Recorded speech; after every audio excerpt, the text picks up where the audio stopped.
Nous avons compris que Bisso est plus grand et plus fort. Lorsque Bene Bangon est fort, mais qui est Bisso. Pour ça, nous avons décidé de Tobat la Bisso. Tobat la Bisso, le podcast qui nous unit et nous guérit. Je suis Exaucé Elena, coach dési orienté développement relationnel, encadrant des enfants et animateur à la lecture. L'ère des likes, des filtres ou des algorithmes. Être une jeune fille n'est plus seulement grandir, c'est aussi être vue. C'est se construire sous le regard constant des autres. Corps, image, attitude, tout semble devoir être validé, commenté, partagé.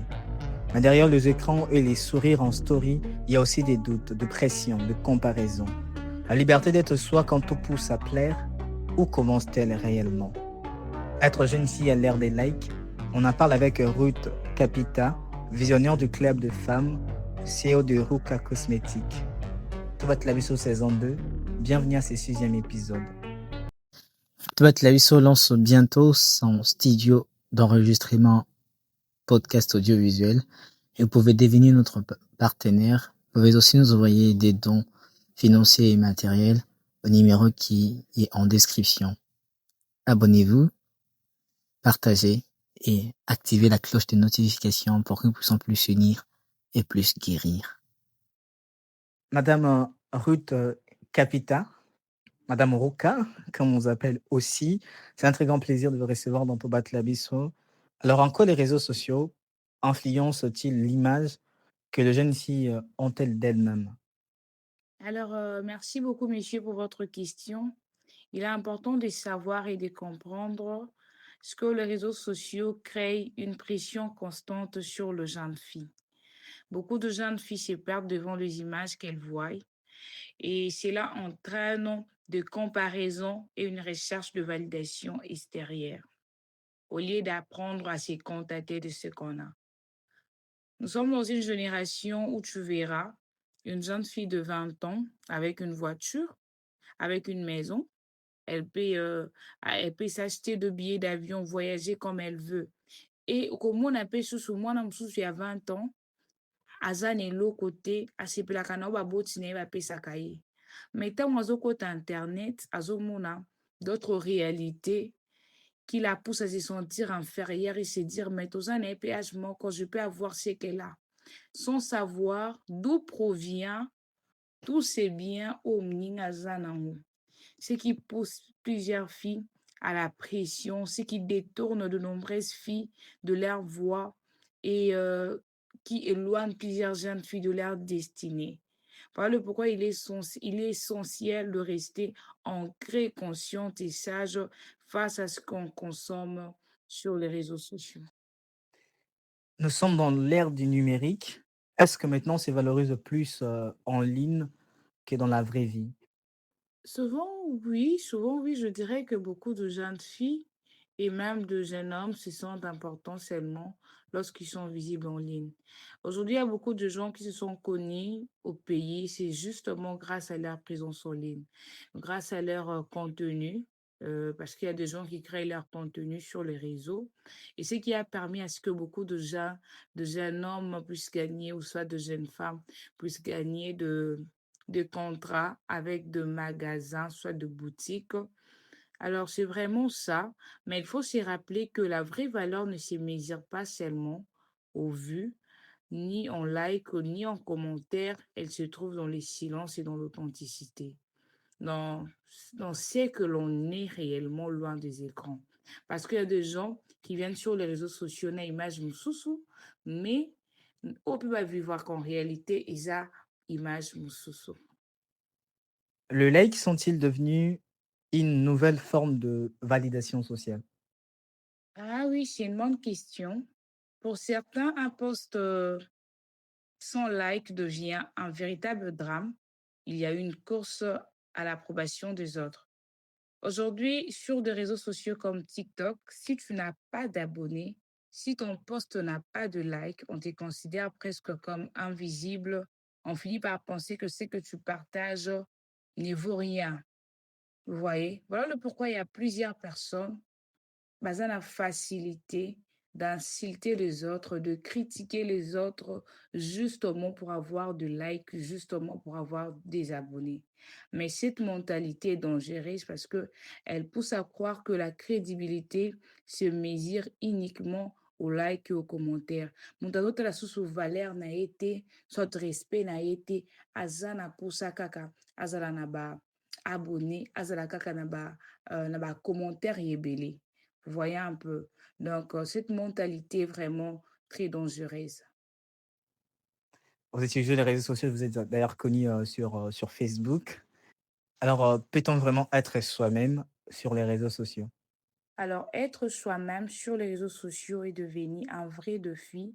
Beaucoup filtrent leur image, leurs paroles, leur quotidien au point de créer une version d'eux-mêmes qui n'est plus authentique. La réalité c'est que plusieurs jeunes filles affichent en ligne ne reflètent pas leur vraie vie. Ce qu'elles montrent est souvent en contradiction avec ce qu'elles vivent réellement parce qu'elles cherchent l'approbation, veulent impressionner parfois au point de se complexer, de s'inventer un style de vie. C'est pour cela que tu verras une jeune fille a la possibilité à louer hôtel pour que ça la vidéo, à se filmer, ba monaye, que ya lataka, bon bazaka na ndako ya kitoko, aza na possibilité ya kozwa mutuka mutu pour que asala nango vidéo ba kanisa lokola mutuka na ye. Vous voyez un peu. Donc, et pourtant, ye moko aza na makoki ya komipesa biloko oyo azolinga te. C'est pourquoi il est important d'enseigner aux jeunes filles que leur valeur ne dépend pas des apparences ni du regard des autres, mais de qui elles sont réellement, même loin des écrans. Vous êtes visionnaire de club de femmes, c'est pour ça aussi en vrai soi dans Toba Tlabiso, vous parlez de ce thème, être gentil à l'ère des likes.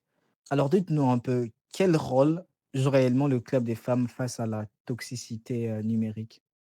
Avec le club de femmes, face à cette réalité numérique qui donne tant de pression, nous rappelons aux jeunes filles qu'elles ont une voix, une valeur, même en dehors de réseaux sociaux.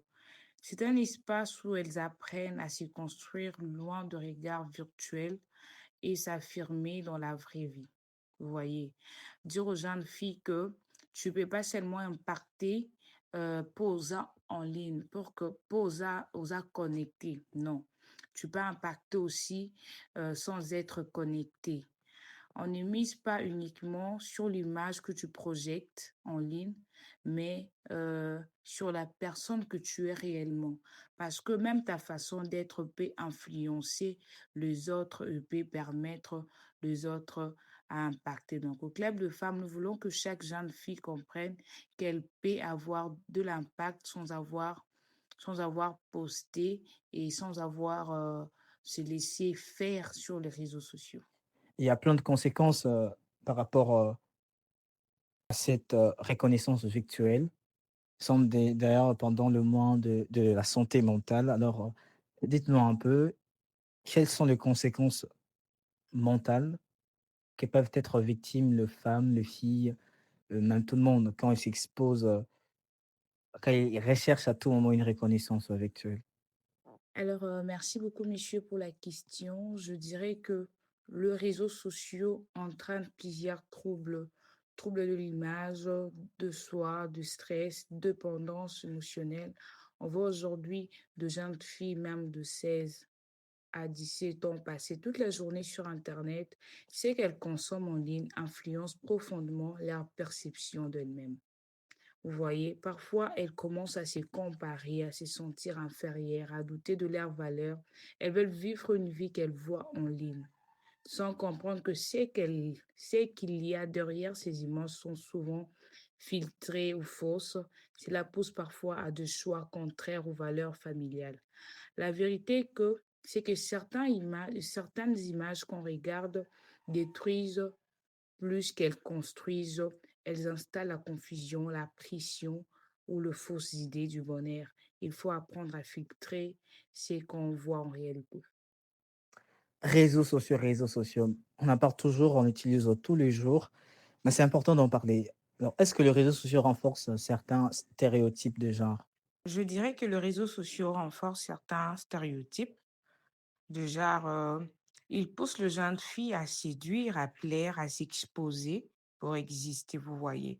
Il y a de jeunes filles qui sont en ligne justement pour très mal s'habiller, justement pour exposer leur corps qui va leur donner des abonnés en retour.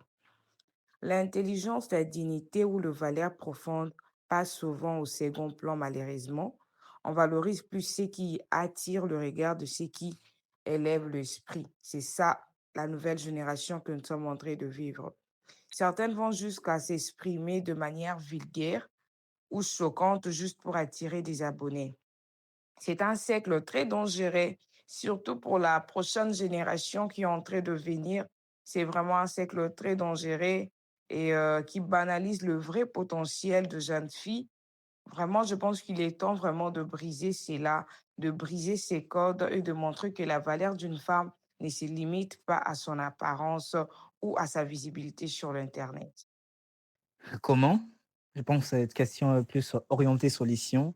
Comment redonner aux jeunes filles les pouvoirs sur leur propre image en ligne? Oui, je dirais qu'il est très possible de redonner aux jeunes filles le pouvoir sur les images, sur leur image, en commençant par une essentielle, c'est-à-dire leur apprendre à s'y connaître. Une fille qui sait ce qu'elle est, ce qu'elle vaut, ne se perd pas dans les opinions des autres, disons, vous voyez, ou dans le jugement extérieur. Il est donc crucial d'enseigner à chaque jeune fille qu'elle a de la valeur, qu'elle peut impacter positivement son environnement, non pas par son apparence, mais par ce qu'elle est profondément. La connaissance de soi, c'est le premier pas vers une image forte, stable et authentique. Je pense que ce que nous devons faire en premier lieu, c'est d'apprendre aux jeunes filles à s'aimer soi-même, c'est d'apprendre aux jeunes filles à s'accepter, à se connaître aussi. C'est ça vraiment l'essentiel. Madame Ruth Capita, Madame Ruka, et CEO de Ruka Cosmétiques, visionnaire du club de femmes. C'était un très grand plaisir pour nous de vous recevoir dans Toba Kilabiso. C'est une première collaboration, mais je pense qu'on ne sera pas du tout la dernière. Merci beaucoup, vous pouvez repasser, ce sera un grand plaisir de vous recevoir à nouveau. À toutes et tous qui nous ont suivis, commentez, likez, partagez, activez la cloche de notification pour qu'ensemble, nous puissions plus unir et plus guérir. C'était Toba Tilabiso, le podcast qui nous unit et nous guérit.